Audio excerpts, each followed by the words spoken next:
prierai le Père, il vous donnera un autre défenseur, qui sera pour toujours avec vous, l'Esprit de vérité, lui que le monde ne peut recevoir, car il ne le voit pas et ne le connaît pas.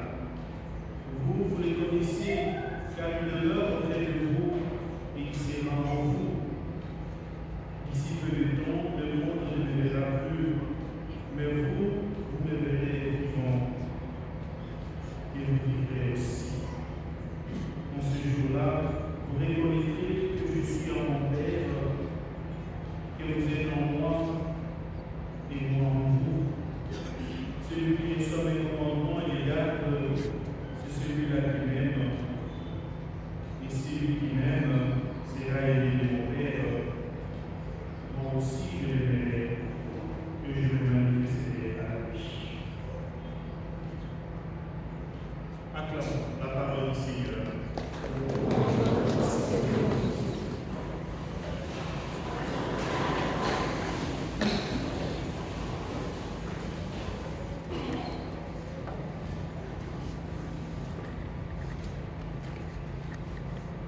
Sœurs dans le Christ, en plus de ces jours-ci, nous parlons l'Église nous propose les textes des actes des apôtres, les débuts de l'Église. Et nous avons été appelés à comprendre la mission de Paul, de Barnabé et de Pierre. Jésus n'a pas créé l'Église. Jésus n'a pas créé ou fondé de religion. Non. Jésus n'a pas écrit un évangile. Non. L'évangile de Jésus, c'est l'amour. C'est l'établissement du royaume de son Père. L'amour des pauvres, l'amour des enfants, l'amour des malades, l'amour des prisonniers, l'amour des sans-voix, l'amour de ceux et celles qui se sont exclus de la société.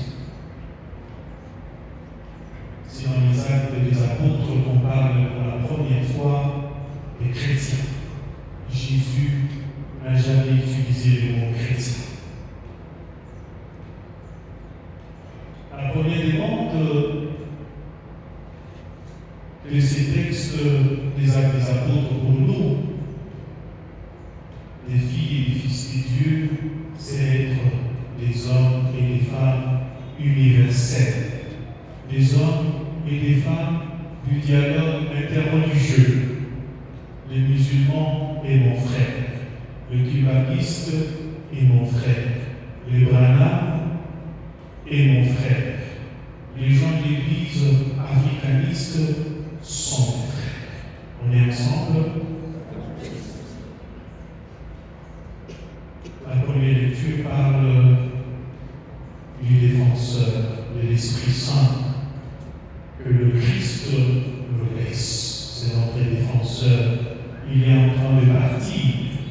Il voudrait que nous soyons imprégnés de cet Esprit Saint qui est le prolongement de son Père et de lui-même.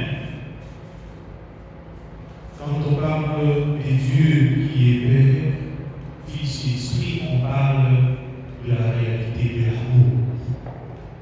L'amour du prochain, l'amour du frère, de la sœur, l'amour de marginaliser de notre société. Si nous aimons les autres, nous sommes effectivement des disciples du Seigneur.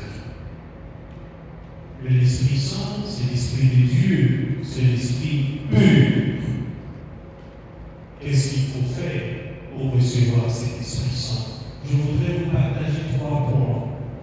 Et je voudrais vous inviter, frères et sœurs, à pouvoir vous préparer spirituellement, mentalement, à pouvoir vous préparer socialement, humainement, pour recevoir cet Esprit de Dieu, cet Esprit Saint dans vos vies.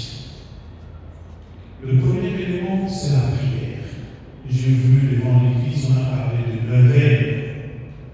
Moi, je peux aussi vous inviter à faire une retraite. Qu'est-ce que cela signifie? Vous pouvez consacrer chaque jour 50 minutes à la prière. Un temps de prière, un temps de silence et 10 minutes à la récitation.